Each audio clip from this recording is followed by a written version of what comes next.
Salut tout le monde, chers amis, je vous salue dans le nom de Jésus-Christ, notre roi et sauveur.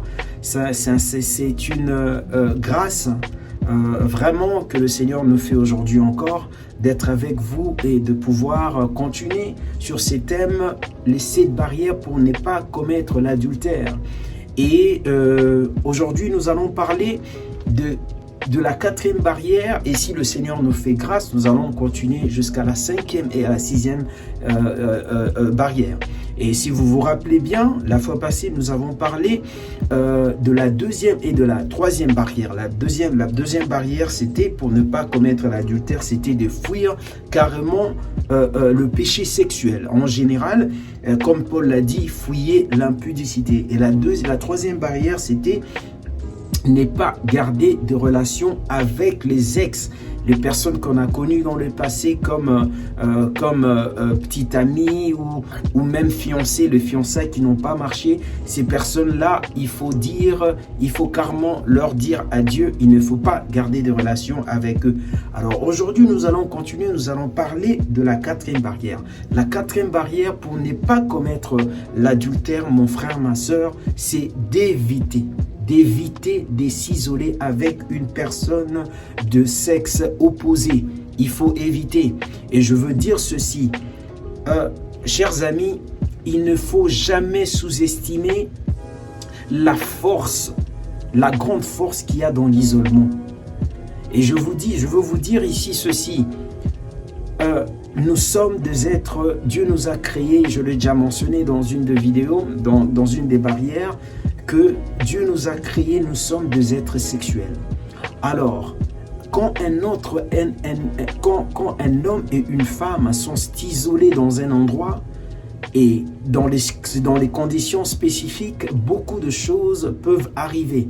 Même si au préalable, ces deux personnes, hommes et femmes, n'ont jamais eu une attirance sexuelle l'un envers l'autre, mais le fait que ces deux personnes, cet homme et cette femme, sont isolés, étant des êtres sexuels, l'attirance sexuelle peut naître, l'attirance sexuelle peut arriver et ces deux personnes peuvent se retrouver en train de commettre l'irréparable. Voilà pourquoi, chers amis, je veux encore dire ceci, il ne faut pas sous-estimer la grande force d'attirance qui peut arriver entre un homme et une femme lorsqu'ils sont isolés.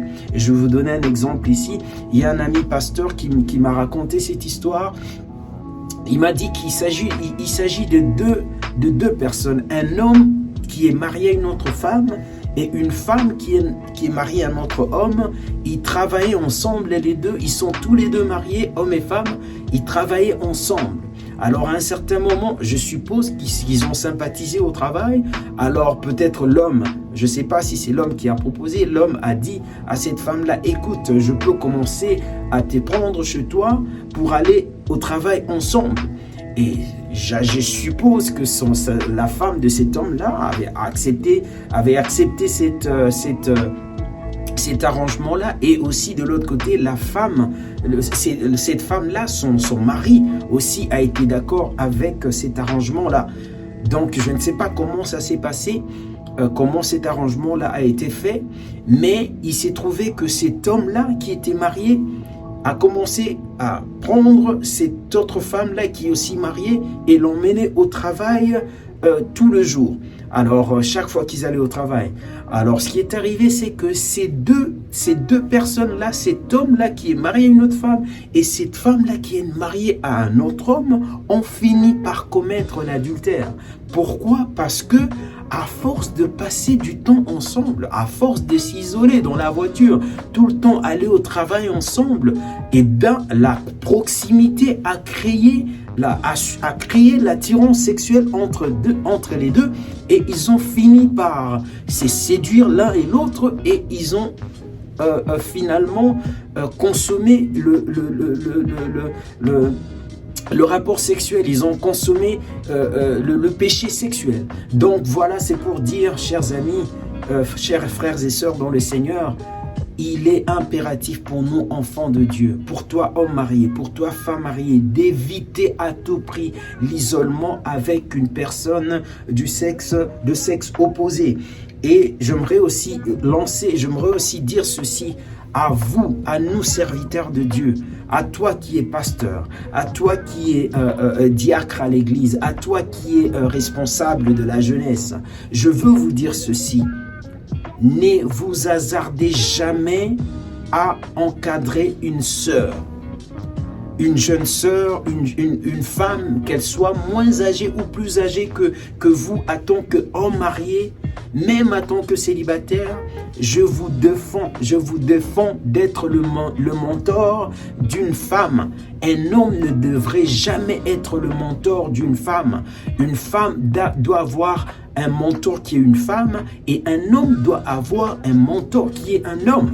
Parce que je vous assure, lorsque un pasteur est en train de mentor une jeune femme ou même une femme qui est plus âgée que lui, l'assurance sexuelle peut arriver parce que le mentorship s'est fait dans un lieu où il n'y a que toi, pasteur, et la femme que tu encadres. Alors cet isolement-là, le diable peut l'utiliser pour susciter l'attirance sexuelle entre vous. Voilà pourquoi nous avons entendu plusieurs histoires où des pasteurs sont tombés dans les péchés sexuels, des pasteurs mariés ont commis l'adultère parce qu'ils se sont mis à encadrer à un mentor de jeunes femmes ou même de femmes plus âgées. Il y a beaucoup de témoignages. Alors je lance ceci aux hommes de Dieu, surtout aux hommes de Dieu, aux pasteurs, aux encadreurs spirituels, aux responsables des jeunesses. Ne vous hasardez jamais à mentor de jeunes femmes, surtout de jeunes femmes, de jeunes filles, parce que la proximité crée l'attirance sexuelle. Évitez cela, hommes de Dieu. Ne faites pas cela parce que cela vous conduira dans les péchés sexuels. Et deux fois, ce n'est même pas vous, homme de Dieu, mais c'est la jeune femme qui va commencer à avoir des sentiments, à développer des sentiments envers vous. Donc voilà, il faut à tout prix éviter l'isolement.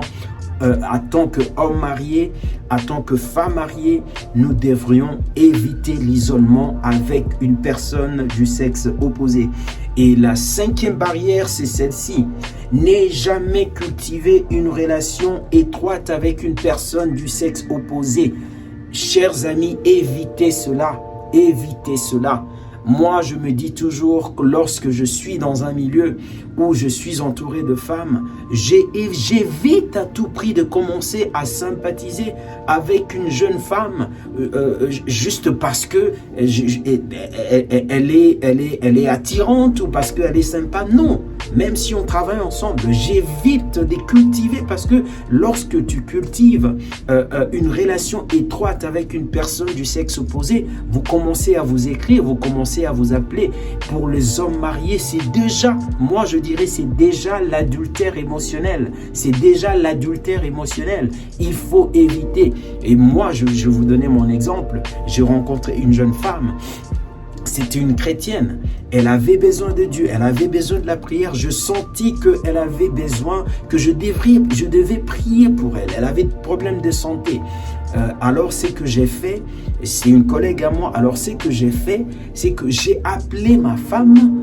On est entré dans la voiture et puis on est allé la voir. On a prié ensemble avec elle. On est allé la voir, ma femme et moi. On a prié ensemble. Ma femme, elle et moi, nous avons prié ensemble. C'est pour vous dire que, chers amis, frères et sœurs dans le Seigneur, nous devrions être prudents. L'adultère peut être évité dans nos églises, dans nos maisons, dans nos foyers, dans nos vies. Nous devrions être prudents. Pour un homme de Dieu, pour une femme de Dieu, évite de cultiver une relation étroite avec une personne du sexe opposé, que ce soit à l'église, que ce soit au travail, que ce soit dans votre cercle d'amis. Il faut éviter cela. Il faut éviter cela pour ne pas commettre l'adultère. Alors, la sixième barrière, c'est garder son cœur des images sexuelles. Chers amis, Il est impératif pour nous, enfants de Dieu, de nous garder des images sexuelles. Ici, je ne parle même pas de regarder, je ne parle même pas des films pornographiques.